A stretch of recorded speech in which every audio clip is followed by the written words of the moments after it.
Hey Mixers, welcome back to another WNBA player props video. I'm recording this Saturday video a little bit early because it's just a one-game slate and they already have given us all of the props. So I don't have the recap from today's slate. One of the commenters pointed out that my Pikachu hat might be unlucky and maybe my butterfly hat is unlucky too. So I'm going with the orange headband today.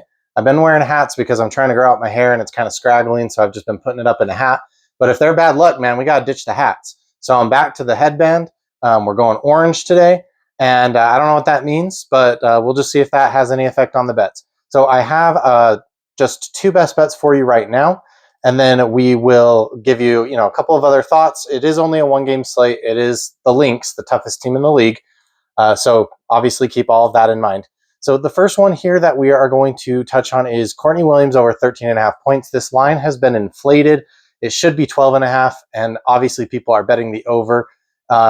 She's just had two really good games against the Aces already this season, and I expect her to just have a good game again. I mean, the Aces give up the most points in the mid-range, so that means a good game for Napheesa Collier, probably a good game for Courtney Williams.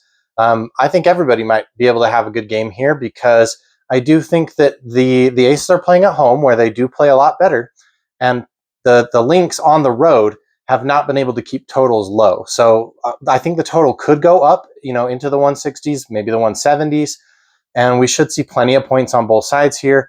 Hopefully this will be a good game for those overs. So Courtney Williams is over in only 50% of her games away, but because she had 20 and 23 in those previous two matchups against the Aces, I'm going to give her the benefit of the doubt there. I mean, she only needs to perform, barely 70, 80% of that to get us over again here. And then I want to give you Napheesa Smith over 18.5 fantasy score. If you cannot find that available, you could probably take the over 7.5 points that I've seen in a few places. If you can find the 12.5 points rebounds, I also like that. But I really want to get the fantasy score in there because let's talk about Napheesa Smith. So the Wings traded Napheesa Smith to the Aces pretty much at the end of June. And since then, she doesn't get a lot of minutes. She gets 20 to 25 minutes on the Aces. And all she does is rebound, maybe take 5 shots, and that's it. So she's a filler piece. She takes up some space. She gets some blocks and steals. So she is not going to probably ever put up an elite game. We are not counting on that. So we just want her to take, we want her to get 5 rebounds, 5-6 rebounds, take a couple shots, hopefully make them, and then we want to get some of those blocks and steals. So she's not going to get a lot of turnovers because the ball is not in her hand very often. So it has happened a couple times, but typically 0 turnovers, 0 assists, maybe like 7 to 10 points, and then her rebounds are kind of all over the place.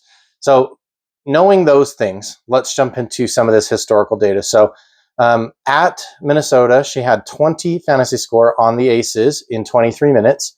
So that was her only game against the Lynx since being a Las Vegas Ace. When she was on the Wings in Texas, she had 5.6 fantasy points in a big blowout against the Wings. She only played 16 minutes. At Minnesota on the Wings, she had 21.4 points in 25 minutes, fantasy points.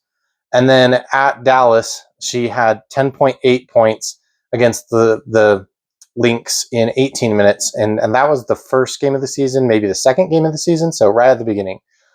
She only averaged 18.4 minutes on the Wings. She is averaging 21.9 minutes on the Aces.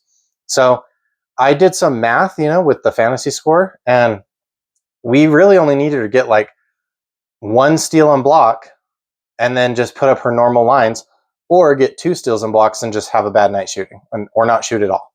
So I like this a lot. She did not get a lot of rebounds against the Lynx the last time out. She had 5. But she has that double-digit rebound upside of 10. It just depends on what Asia is doing. So if Asia is being really aggressive on the boards, obviously Napheesa Smith is not going to get as many rebounds.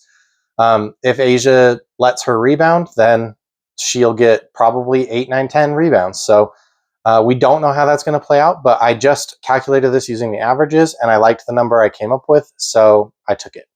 So those are the 2 best bets for Saturday's games. I don't have any lowered lines, goblin plays, bonus bets, anything like that, but I will add those sorts of things in the comments throughout the rest of today, maybe tomorrow, as as I look more into that, it is only the 1-game slate, so we're not going to have a lot of exposure here. And then we'll just move on to the next one on Sunday. If you haven't seen any of my NFL videos, I have given out a lot of week 1 player props. I have given out week 1 game totals, spreads, money lines. I've also given out a ton of season-long bets on NFL players and things like that. So if you have any interest in any of that, go check out those videos and let me know what you think in the comments. I love to talk football. It is my favorite sport. And so I'm always happy to talk football with anybody who wants to talk to me about it. For this video, just comment hashtag in the mix. And since we only have the 2 best bets, you can comment whatever you want. And I always love hearing from you guys. So thank you.